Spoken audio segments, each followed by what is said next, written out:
Good morning everyone. Market open हो चुका है। ओपन होते ही हमें अच्छा पॉजिटिव मोमेंटम नज़र आ रहा है। ऐसा ही कहीं ना कहीं निफ्टी के अंदर आया हुआ है। अगर हम कैंडल वगैरह देखें तो ऐसा लगता है कोई भी ट्रेड यहाँ पे नहीं बनाना चाहिए, थोड़ा वेट करना चाहिए। लेकिन अगर हम एग्जीक्यूशन करेंगे तो मुझे लगता है सेलिंग की तरफ हमारा ट्रेड जाना चाहिए। दो बातें मुझे यहाँ पे नज़र आ रही है। पहले रिजेक्शन आने दीजिए, उसके बाद हम एंट्री कर लेंगे। तब तक मुझे लगता है ठीक है, यहाँ पे ट्रेड ले लेता हूँ। पहले ट्रेड ले लेते हैं, ठीक है, ताकि कोई भी मोमेंटम आए तो वो मिस ना हो। 44,800 का पुट लेते हैं, 900 क्वांटिटी यहाँ पे ऐड करेंगे। नेक्स्ट अपना जो होता है 44,700 का प्राइस हम ले लेते हैं। और फाइनली निफ्टी के अंदर भी काम किया जा सकता है। गिरेंगे तो दोनों ही गिरेंगे, और अगर नहीं गिरना तो फिर कोई भी इंडेक्स नहीं गिरेगा। तो यहाँ पे हम 1200 क्वांटिटी बाय करेंगे। बात करते हैं कि यहाँ पे हमने पोजीशन क्यों बनाया। देखिए बहुत ही सिंपल बात है यहाँ पे कि हमें बहुत तेज़ी से अपर साइड से कंटिन्यू सेलिंग नज़र आ रहा है। यहाँ पे जो सेल वगैरह करके बैठे हैं ऑलरेडी बहुत अच्छे प्रॉफिट बैठे हैं। यहाँ पर बैठकर इनके ऊपर हमला नहीं किया जा सकता मेरे अकॉर्डिंग, क्योंकि अच्छे प्रॉफिट में बैठे हैं, वो ज़्यादा से ज़्यादा अपना प्रॉफिट बुकिंग कर सकते हैं, लेकिन वो एसएल नहीं देने वाले। एसएल से मेरा क्या मतलब है कि अगर कोई पर्सन अपना प्रॉफिट बुकिंग करता है तो वो क्या करता है, मार्केट उसको भगा सकता है, लेकिन उसका पैसा सामने वाले को नहीं मिलेगा। तो जिसको पैसा ही नहीं मिलने वाला है तो उसके ऊपर हम काम क्यों करेंगे। तो इसीलिए यहाँ पे जो सेल वगैरह करके बैठे हैं, यहाँ पर बैठकर इनके ऊपर हमला मुझे लगता है हमारे लिए ठीक नहीं रहेगा। जिसको पता है कि मुझे करना ही ऊपर ही लेके जाना, वो एक अलग बात होती है। लेकिन अगर हम एक नॉर्मल कैपिटल लगाते हैं मार्केट के अंदर, तो उसके अकॉर्डिंग चार्ट में जो नज़र आ रहा है वहाँ पे हमें प्लान बनाना पड़ता है। अगर कुछ ऐसा हो जाए तो वहाँ पे आपको क्या करना होता है, लॉस वगैरह लेके निकलना होता है। तो जो सेल वगैरह करके बैठे हैं ऑलरेडी अच्छे प्रॉफिट में बैठे हैं। मार्केट के अंदर गैप डाउन ओपन हुआ था। गैप डाउन के कारण अगर जो रैंडम सेलिंग वगैरह करना चाहते थे, मार्केट ने कहीं ना कहीं उनको निकालने का काम किया है।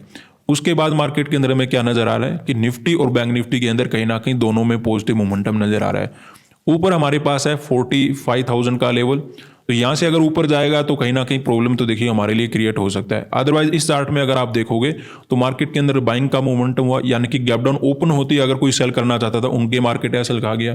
अब दोबारा से लगा कि मार्केट गिरने वाला है, दोबारा से उन्होंने एवरेज किया, किसी ने सेल किया, तो उनका भी मार्केट एसएल लगभग खा चुका है। उसके बाद मार्केट क्या नजर आ रहा है, 44,500 एग्जैक्टली सपोर्ट लेके बैठा, उसके बाद ऊपर जाने की कोशिश करा है।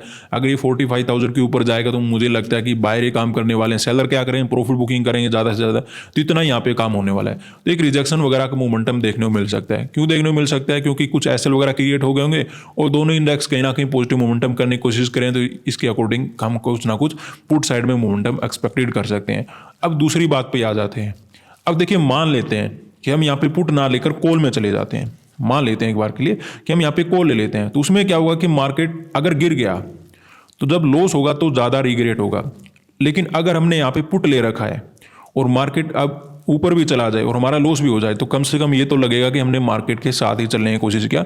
जो स्ट्रक्चर जैसा नजर आ रहा था, जहाँ पे ज़्यादा से ज़्यादा ठीक ट्रेड बनाया जा सकता था, जहाँ पे एक साइकोलॉजी मैच हो रहा था, उसके बाद हमने एंट्री लेने का कोशिश किया। ऐसा तो नहीं कि गैप डाउन ओपन होते नहीं सब कुछ कर लिया, या फिर जैसे रिजेक्शन आया सब कुछ किया। हमने थोड़ा देखा मार्केट को होल्ड करने देते हैं कि मार्केट कहीं ब्रेकआउट वगैरह ना कर दे, कहीं ब्रेकडाउन वगैरह ना कन्वर्ट कर दे। तो ऐसा सब कुछ देखकर उसके बाद हमने काम किया। उसके बाद भी अगर लॉस हो जाए तो लॉस लेके निकल जाओ, प्रॉफिट हो जाए उससे अच्छी बात हो ही नहीं सकती। मार्केट के अंदर वेट करो बड़ा टारगेट करने का। तो इस प्रकार हमें मार्केट के अंदर प्लान बनाते हुए ट्रेड बनाए। तो देखते हैं मार्केट के अंदर क्या होता है। अभी कहीं ना कहीं निफ्टी के अंदर भी थोड़ा बहुत पॉजिटिव मोमेंटम नजर आ रहा है, बैंक निफ्टी के अंदर भी पॉजिटिव मोमेंटम नजर आ रहा है। जब तक ये अपना 45,000 या फिर कह लीजिए क्लोजिंग प्राइस को क्रॉस नहीं करता, तब तक अपना मार्केट के अंदर बेस्ट है। अगर ये क्लोजिंग प्राइस के ऊपर जाना शुरू करेगा तब एक प्रॉब्लम होगा, जो बड़ा भी हो सकता है। वो हम देखें सिचुएशन के अकॉर्डिंग, जब लॉस वगैरह नजर आना शुरू हो जाएगा कट करके भाग जाएंगे, और अगर प्रॉफिट आता है तो मैं कह रहा हूं कि आपको एक बड़ा टारगेट बुकिंग करने का हम प्लान बना के बैठे हैं। तो ये सिंपल हमने रखा है कि कहीं ना कहीं पॉजिटिव मोमेंटम है तो एक ट्राई तो हमारा बनता है कि पुट साइड में जाएं। जब पॉजिटिव मोमेंटम आ जाएगा फिर आगे देखेंगे फिर हमें क्या करना है। अभी तो कहीं ना कहीं हम एक सेलिंग के लिए बैठे हुए हैं, तो मार्केट के अंदर वेट करते हैं। हमारा ट्रेड वगैरह बन चुका है। तो यहाँ पे हमें लॉस नज़र आना शुरू हो चुका है। हालांकि इससे ज़्यादा ही लॉस नज़र आया था, लेकिन प्रीमियम काफ़ी तेज़ी से फ्लक्चुएट हो रहे हैं। इस वजह से मुझे लगता है वेट हमें कर लेना चाहिए। क्योंकि यहाँ पे मार्केट ने 45,000 का भी ब्रेकआउट वगैरह कर दिया था। अब ये देखिए छोटा मोटा ब्रेकआउट था, अगर फेलियर वगैरह में कन्वर्ट हो जाता है तब तो हमारे लिए बेस्ट है। अगर ये दोबारा से बढ़ना शुरू करेगा, लॉस वगैरह अगर हमें ज़्यादा नजर आता है तो डेफिनेटली हमें अपनी पोजीशन वगैरह को बुकिंग करके भागना होगा, क्योंकि हम बैठ कर यहाँ पे देख नहीं सकते कि मार्केट बढ़ रहा है आराम से हम बैठ कर देख रहे हैं कि कुछ नहीं होने वाला है। ऐसा कुछ नहीं है, मार्केट के अंदर बड़ा लॉस भी हो सकता है। मार्केट क्या बता धीरे धीरे जितना कल गिरा था अचानक से धीरे धीरे कुछ बढ़ना शुरू कर दे तो उसमें हमारे लिए बड़ा प्रॉब्लम क्रिएट करेगा। तो उससे पहले पहले हमें अपने आप को अलर्ट रखना है कि अगर गलत हो रहे हैं तो निकल जाना चाहिए, क्योंकि ट्रेड हमने इसीलिए बनाया था कि हम मार्केट के साथ चलेंगे। कुछ हमें रिजेक्शन नजर आ रहा है, 500 का सपोर्ट ले रखा है, अगर मार्केट में गिरावट आता है तो एक ठीक ठाक गिरावट देखने को मिलेगा। लेकिन अगर ऐसा नहीं हो पा रहा है तो वहाँ पे ऐसा नहीं कि बैठ कर देखते रहेंगे मार्केट यहाँ से गिर जाएगा, यहाँ से गिर जाए, यहाँ से गिर जाए, ऐसा कुछ नहीं होने वाला। एक लॉस का लिमिट हम लेकर बैठे हैं, अगर वो लॉस का लिमिट कंप्लीट होता है, थोड़ा बहुत कम या ज़्यादा होना कोई बड़ी बात नहीं होगी, क्योंकि प्रीमियम जल्दी से फ्लक्चुएट हो रहे हैं आपको भी पता है, तो इस वजह से मे भी थोड़ा बहुत हमें रिस्क लेने का मौका मिले। लेकिन ऐसा भी नहीं कि बैठ कर देखते रहेंगे मार्केट ऊपर जा रहा है अभी तो गिर जाएगा, अभी तो गिर जाएगा, वो काम नहीं करेंगे। जस्ट अपनी पोजीशन को हैंडल करेंगे, ऐसा हमें काम करते हुए मार्केट के अंदर डटे रहना है। तो देखते हैं क्या होता है, अभी हमें वेट करना होगा। लॉस वगैरह हमें नजर आना शुरू हो चुका है, तो यहाँ पे हम एग्जिट वगैरह ले लेते हैं। मैं तो वेट करा था, अगर रिजेक्शन वगैरह आता है तो अच्छी बात है, लेकिन वो आ नहीं रहा है तो लॉस बढ़ने की कोशिश कर रहा है, तो लॉस लिमिट के बाहर चला जा रहा है, तो एग्जिट लेके निकल जाना चाहिए। क्योंकि अपना ट्रेड बना था कि हम मार्केट के अंदर सेलिंग करेंगे। अगर यहाँ पे पॉजिटिव कैंडल देखकर कोई बाय वगैरह करेगा, 44 पॉइंट से सपोर्ट लेके बैठा है, तो एक रिजेक्शन वगैरह देखने को मिल जाएगा। बड़ा सेलिंग तो मे भी नहीं होगा, लेकिन इंट्राडे में हमें बेनिफिट देखने को डेफिनेटली मिल जाना चाहिए। लेकिन यहाँ पे मुझे लगता है हम कहीं ना कहीं गलत होने की कोशिश करें, और अगर हम यहाँ पे बैठे रहेंगे तो क्या होता है, अगर आप 10 ट्रेड बनाते हो और 10 की 10 ट्रेड में बैठे रहते हो तो एक ट्रेड ऐसा होता है जहाँ पे आपको बेनिफिट मिल जाता है।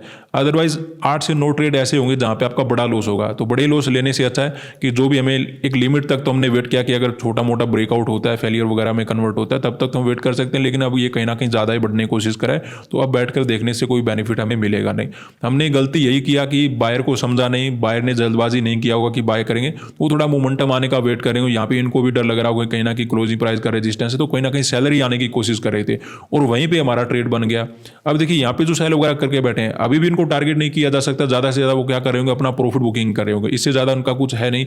मार्केट के अंदर यहाँ पर कोई सेलर वगैरह तो आने वाले नहीं, लेकिन बायर वेट कर रहे हैं और सेलर क्या करें, थोड़ा बहुत ट्रेड बनाने की कोशिश करते हैं, मार्केट फिर से निकल जाता है, थोड़ा बहुत ट्रेड बनाने की कोशिश करते हैं, मार्केट फिर से निकल जाता है। तो कहीं ना कहीं हमने भी दूसरों के साथ ही ट्रेड बना लेता है, जिस वजह से हमारा लॉस हो गया। तो आगे से गलती हम सुधार कर रखें, थोड़ा बहुत वेट कर लेना चाहिए इस प्रकार के मार्केट में। और निफ्टी भी देखिए कंटिन्यू मोमेंटम करके निकल गया, तो कंटिन्यू लॉस हो गया हमारा। ट्रेड बनाया, ट्रेड बनाते ऊपर ही चल रहा था मार्केट, नीचे आया भी नहीं। और कॉल के प्रीमियम थोड़ा सा हमने ध्यान दिया होता तो ऑलरेडी ज़्यादा थे, तो हमें इस प्रकार की सिचुएशन देख लेना चाहिए कि अगर कॉल की प्रीमियम ज़्यादा है और पुट के थोड़े कम है, इवन अभी तो देखिए थोड़ा आउट ऑफ द मनी हो गया, लेकिन अगर आप इन द मनी में जाओगे वहाँ पे भी आपको नजर आएगा कि लगभग same premium, same strike price पे कॉल की प्रीमियम ज़्यादा थे, पुट के कम थे। तो वहाँ पे आपको थोड़ा सा बच के रहना चाहिए। जब ज़्यादा डिफरेंस हो, थोड़ा बहुत डिफरेंस हो वो तो चलता है, लेकिन ज़्यादा डिफरेंस हो तो जिस तरफ ज़्यादा प्रीमियम हाई मिल रहे हैं उसी तरफ मार्केट ज़्यादा जाने की कोशिश करता है, तो वो हमने इग्नोर किया। खैर आगे देख लेंगे। आज के लिए इतना ही, धन्यवाद।